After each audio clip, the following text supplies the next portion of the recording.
was clumsy.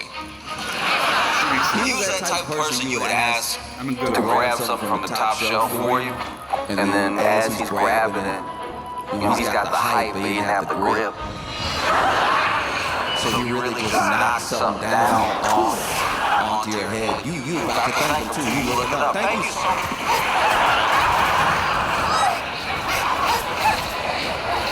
And so him playing basketball was a disaster. He was very crummy. And it was insane to watch. Like, I give him a little bit of grace because, like, when he would dribble, the ball didn't take too long to get back. Like, that's not always his fault. When I dribble, I'm right here. It's a frequent visitor, right? But when he would dribble, it just take forever to come back up, and by then he'd already run away.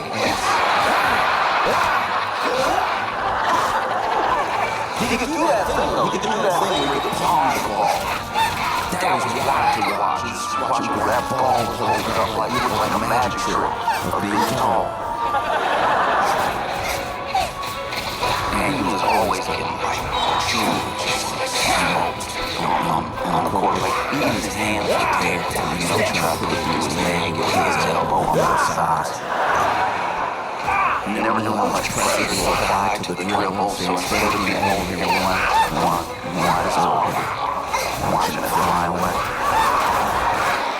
And it was one day, I don't know what that is, there was one day he was making a try for that net.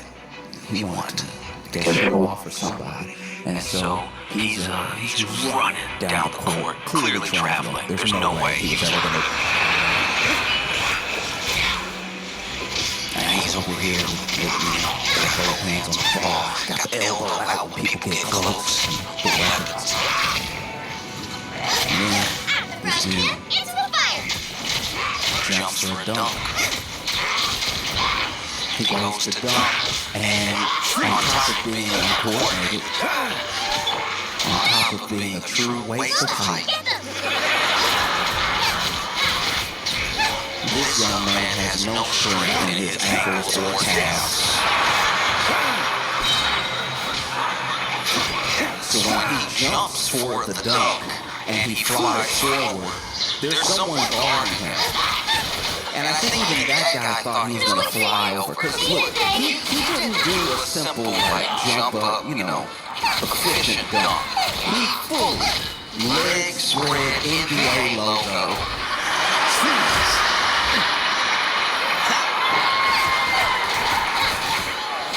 The problem is, he would push or made everybody else get out of the way up until this last person, this guy trying to finish just standing there, right? And because he got nowhere, because he jumped the height of his own shins,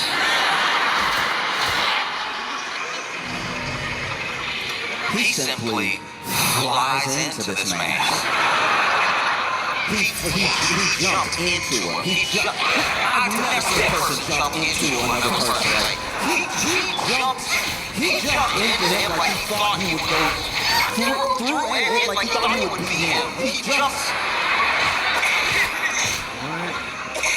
This guy's all time. He jumped into him like it was the end of the war.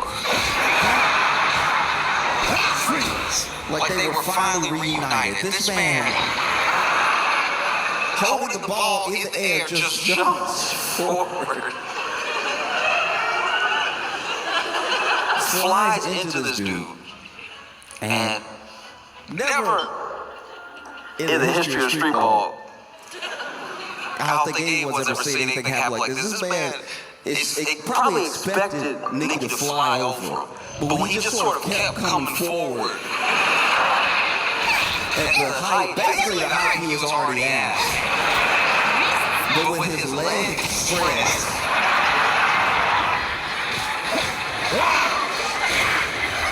never in the history of basketball on the public court has this happened. He flew in, just tried to dunk, and then this man caught him.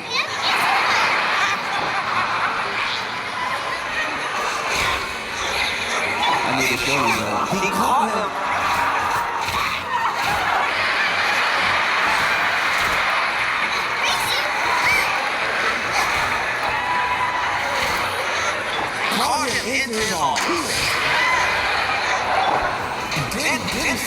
backwards or anything, just straight up parking, because Nicky started jumping too far away, so he didn't have the momentum to knock somebody down. And then Nicky, this fool, still dunked.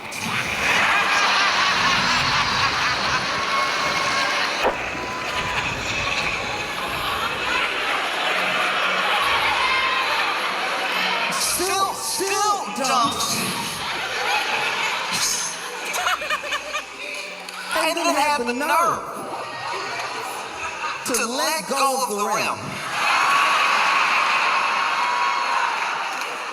putting all his weight back into this man's arms.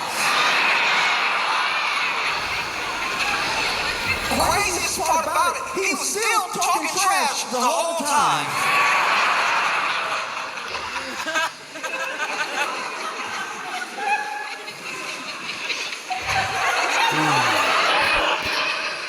He's still being held midair, talking crazy to everybody on the court. This man is up here. That's right, this is mine. Yo, get out the kitchen because I'm cooking right now. Can't nobody touch me. Sir, someone is touching you right now.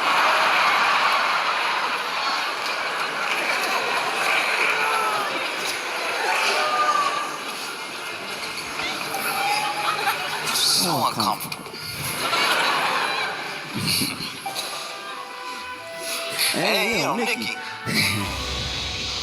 was tall, he wasn't big or anything, but he was big enough to recognize that he was bigger than the people around him. And so he was somebody who truly fit that stereotype of like gentle giant, like didn't want to hurt anybody, didn't want to mess with anybody. In fact, his need to be gentle actually made him pretty miserable. Kids that were way smaller than him would give him a hard time, you know? And there was I'm sure a bit of fear taken up for himself because he didn't know what could happen. And so Nicky, very sweet, very easy to bully. He didn't have to worry about Nicky. He didn't worry about his sister. His sister, first of all, his sister not tall at all.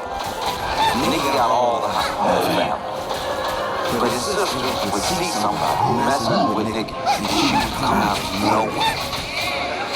Truly nowhere. This is one time that this kid was pushing Nicky around.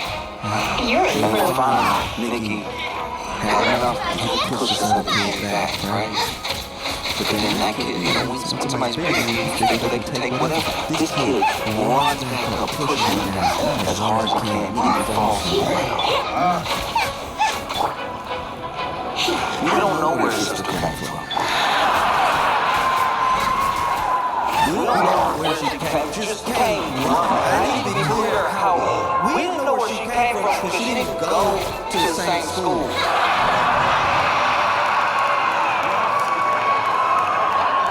So when did you start running?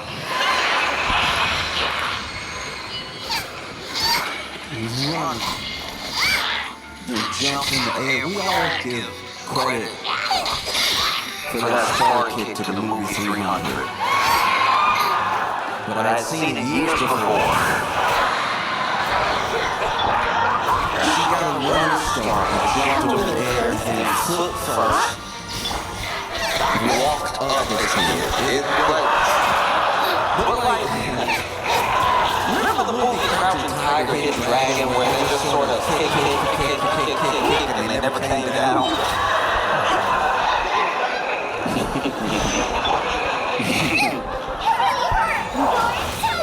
Yeah. Let's start things up a little. It's tough when you move out on your own for the first time and you're like, you're broke, but you're also young. Like I had a benefit of being young and broke, so I didn't realize how broken I was. I wasn't even aware it could not be like this. Because there's a different mindset. I can only speak for myself, but it seems like there was just a different mindset at the time for standards of my mom's house versus like what mine would be, because I was out on my own for the first time, so I was sort of setting in real time, like setting these parameters. When you're out by yourself for the first time, you get your first place, this little studio apartment in Chicago. It's like anything. You could do anything, you know? You could put up both Fight Club posters. You could do whatever. You could get the main one and the variant right next to it. There's nobody to stop you. You know, I had an air mattress and everything.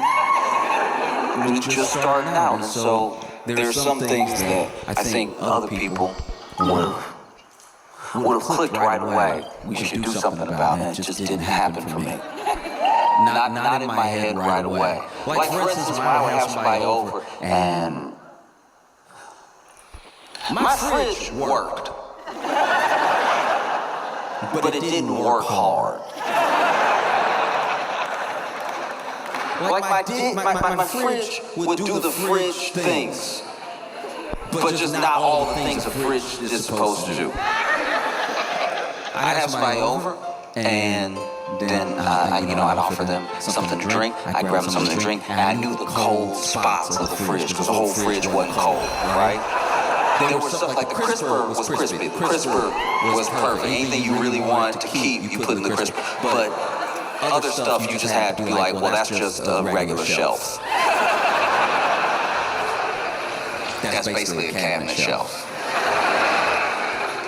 And so I remember there was this one time that everything's ready. Let's go. Invite somebody over, pour them a drink, and then they asked for some ice, and I was like, okay. So my freezer doesn't make ice, like it doesn't. And what I meant was like my freezer didn't get cold. Like my freezer was actually hot. Like I don't know what coil was switched, but the top was hot. Regular fridge was fridge, but this over here was basically a microwave. And so I was like, oh yeah, it doesn't make ice in there. And they were like, oh, okay, well just, do you have an ice tray? Let's just pour some water. I don't mind waiting. And I was like, oh, you thought I meant I didn't have an ice maker. Okay, so what I'm saying is that like it won't exist in there. Like it's too hot. Like that's why I don't have anything but bread in there, because it's very warm. And they weren't being rude, but they just sort of said it, I guess, as they were thinking. They were like, you can't afford ice? When somebody points something out to you like that, it does remind you where you are when you can't afford just certain temperatures.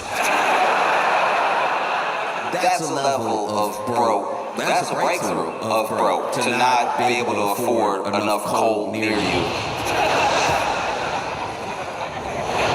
And so when you're in a situation like that, just like when I was on my own and was sort of getting my bearings around being out in the world, and what things I needed to fix first, because I still need a bed.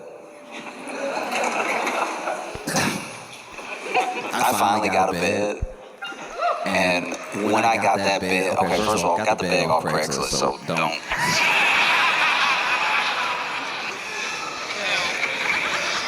The frame.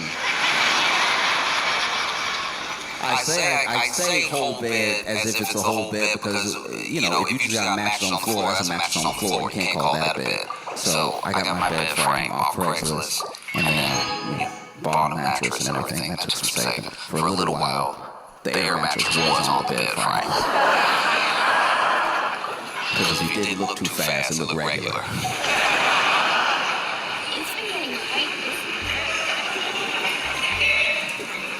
But that bed frame, man, no